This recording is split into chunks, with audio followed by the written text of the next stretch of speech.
Hello, hi guys! Magandang hapon sa inyong lahat. So this is Chin Rodriguez from Mesagri Channel, a faith healer o Zumata reader. So ngayong hapon na to, tingnan natin ang nagsabihin sa iyo ng ating mga gabay. So this is special gabay for the month of February 6 hanggang February 12 for the sign of Capricorn. So Capricorn, welcome to my channel. Ano kayang messages, advices, ang spirit guides ang ating masasagap for today's video? Kanino man kayang energy o kaganapan sa buhay ng mga Capricorn ng ating mga hagilap. So guys, this reading is a general reading lamang, hindi lahat makaka-resonate. Kunin lamang po makaka-relate sa inyo and comment down below kung kaninong energy ang ating nasagap. And of course, don't forget to like and subscribe my channel and hit the notification bell for more videos updated. Kasi maraming salamat po sa mga walang sawang pagsuporta sa aking channel, lalo na yung hindi nag-i-skip ng ads na way pagpalan kayo ng Diyos at may kapal, siksik, liglig, nag-uumapa, ubiyay man balik sa inyo. And of course guys, maraming salamat po sa mga nag-share ng aking video sa anumang uri ng social media platforms. Maraming salamat po. So guys, eto na. Umpisa na natin ang laban for the sign of Capricorn. Angel Spirit Messages, give me an information. Ano kayo gusto sabihin sa iyo ng ating mga baraha? Excuse me guys. So there's a page of cups, so there's an intuitions, no? And kasi sinasabi dito, kumbaga pakinggan mo daw yung inner voice, no? And because there's a Ten of Pentacles, so there's a long-term success and long-term investment. So ibig sabihin dito, kumbaga, pagdating sa mga bagay-bagay, kumbaga pakinggan mo ang iyong mga gabay. And of course, there's a Three of Wands by waiting for a result or waiting for a shift, no? There's a final result or something na nahihintay mo resulta. There's a travel. And of course, there's an Ace of Cups, so there's a love life coming in for you. If you are single, may bagong pag-ibig na papasok. If you are taken, may kumbaga maaaring manumbalik ang pag-ibig yung dalawa. And of course, there's an Eight of Pentacles, represent focus sa trabaho, na being dedicated, no? Kumbaga sinasabi ito, gawin mo yung mga bagay na kailangan mong gawin. Maglibang ka, mag-focus ka. And because there's a Seven of Wands, protection mo yung grounds mo, even your territory. So let's see what is the Page of Cups. What is the Page of Cups? So there's a Three of Pentacles. So there's an information na, kumbaga teamwork, no? Kumbaga sinasabi, makinig ka sa intuition mo na, there's a information na support ng iyong family or something na friends or something. Kumbaga sinasabi na kailangan nyo ng teamwork. So let's see what is the Ten of Pentacles. And because there's a Nine of Wands. So there's a perseverance or something resilient. So ibig sabihin dito, kumbaga yung mga plano sa buhay, kailangan mong sarilihin muna yan, no? Hindi mo kailangan i-share or kumbaga sabihin kanino hanggat hindi natutupad. The Three of Wands is the word card. So some of you may travel talaga. Travel. Double clarification na makakapag-travel ka sa ina-applyan mong trabaho. Okay, may resulta na. Hintayin mo lang, makukuha mo na. So let's see what is the Ace of Cups. So there's a Fool card. So there's a leap of faith. So magkakaroon ka ng bago talagang pag-ibig.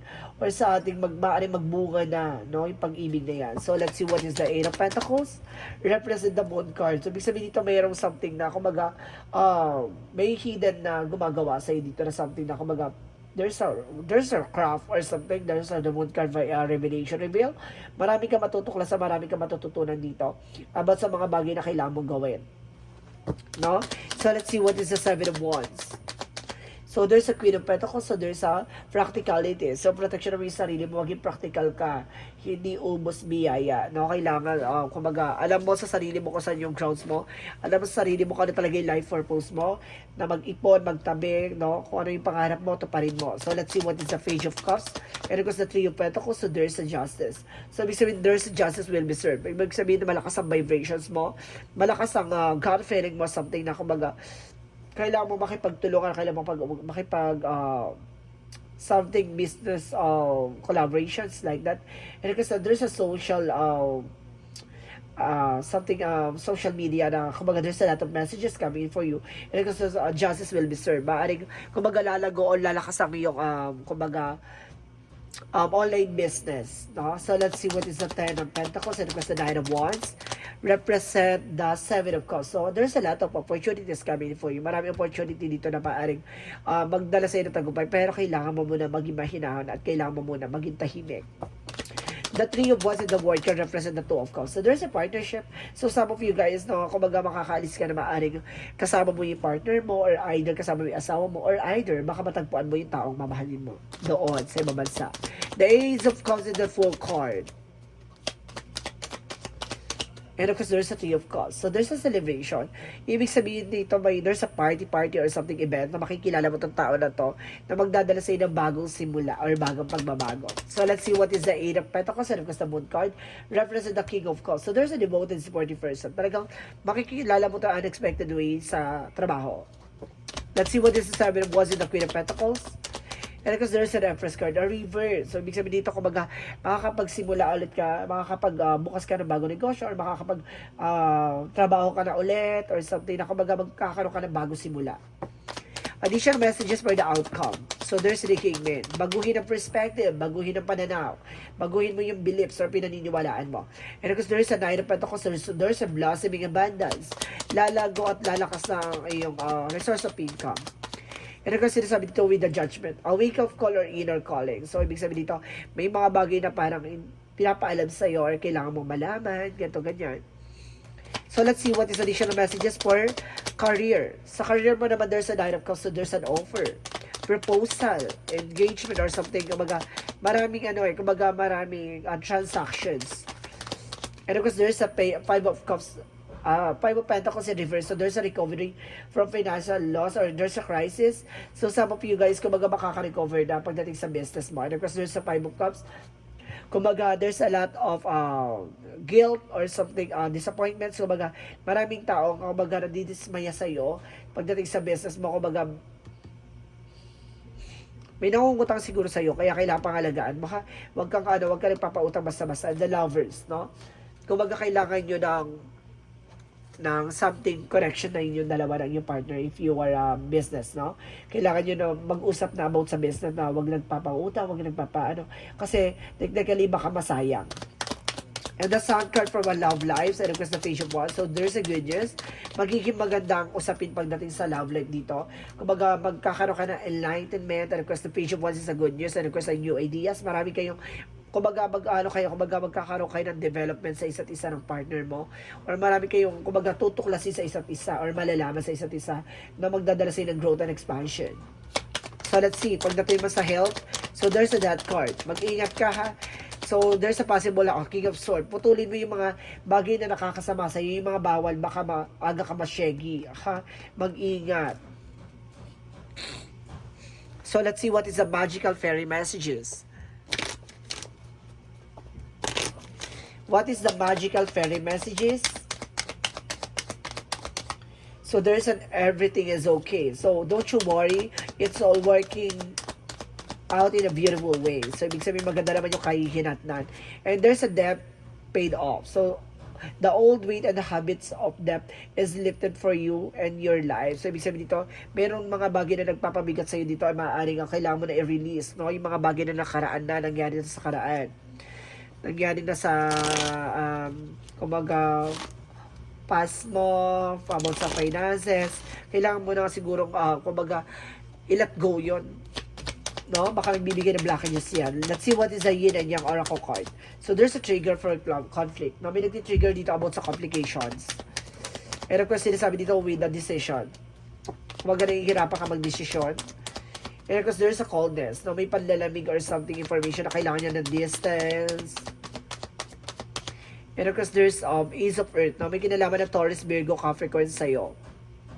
So, you are also Capricorn. So, may kinalaman sa parehas na signs. Or either sa the Earth signs. So, let's see what's additional messages for Angel Spirit Guides.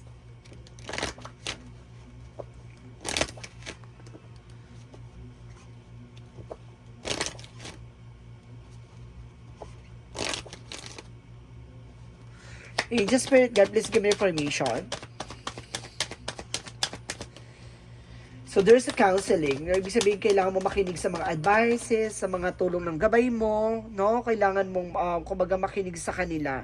Wag mo masyadong kumbaga didibdib ko ano yung mga nangyayari sa iyo. And of course, there's a protected, no? Protektado ka naman daw.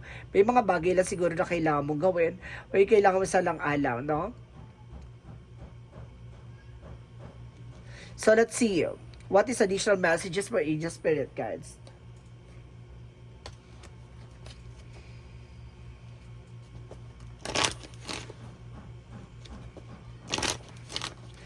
Additional messages for angel spirit. And of course, sinasabi dito, there is a doubt, no? Alisin mo yung pag-alinlangan mo. Alisin mo yung pagkakaroon ng salawahan or kung ano ng magulong utak, no? Yung mga kaisipan mong gumugulo sa'yo. Alisin mo yan. No, marami ka siguro mga desisyon na, kumbaga, magulo yung utak mo dito. Sa madaling salita. So, let's see what is Archangel Michael. Ano kasi sinasabi dito? Your children are watch over the angels. So some of you, yung mga anak mo, ay ginagabayan naman daw ng ating mga anghel. Pero kung sinasabi dito guys, there's decide to be happy now. So kailangan mo mag-desisyon na magiging masaya ka ngayon. And because there's focus the mind, the faith, perfect health. So kailangan mag-focus sa sarili mo, sa health mo. No, kumbaga, there's a stress. No, there's a stress guys. And there's a lot of, kumbaga, deceptions. And of course, there's a depressions rather. Archangel chakra messages. So there's a wisdom. So there's an enlightenment. Magkakaroon ka ng clarity dito. Maaari magulo muna sa ngayon. Maaari maliliwanagan ka later on. And there's a perseverance. Konting tiyaga lang. Maaari naguguluhan ka sa mga sitwasyon mo ngayon. So let's see what is angel's answer. Kailangan mo lang ng tiyaga. And of course, there's abundance. So see, may kasaganahan naman sa'yo. Diba? May kasaganahan na nag-aantay sa'yo. And don't stop. Huwag ka lang hihinto. Tuloy-tuloy lang, ha? Huwag ka magsasawa. And because there's a let go. So see, may mga bagay na kailangan mong bitawan at kailangan mong hayaan na lang mangyari. Unfold it naturally. So let's see what is the romance angels. Romance angels represent soulmate. There's a soulmate connection pa. Diba pagdating sa love life, maaring ang dami mong tanong, no? Pero sinasabi, there's a deception, I told you. So, there's an information, someone is wearing false mask in the relationship. So, some of you meron dito na parang nagpapanggap pagdating sa relationship or something, pero don't you worry, matatagpaan mo yung soulmate mo. Na pagdating sa relationship, meron dyan, kumbaga may lihim yung partner mo na hindi mo alam. So, kailangan mo tuklasin. Or something, guys, na nangyari na yan sa ibang karelasyon mo, gano'n. There's an information na maaaring natapos na. So, see, there's a truth reveal. Malalaman mo at matutuklasan mo. See, parang nakaharap siya sa salamin. Parang matutuklasan mo yung buong pagkatao niya. Parang gano'n. And there's an information that there's a dandelion perseverance. Konting tiyaga at konting, diba?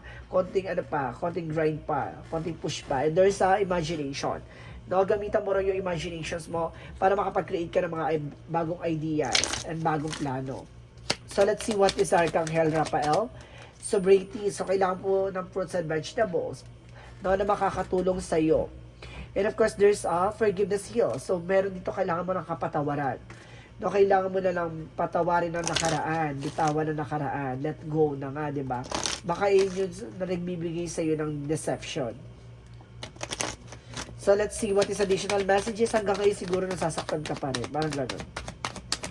Or may nangyari sa inyo ng partner mo, tapos may nangyari na, kumbaga, ginawa niya, kumbaga hanggang ngayon bit-bit mo pa.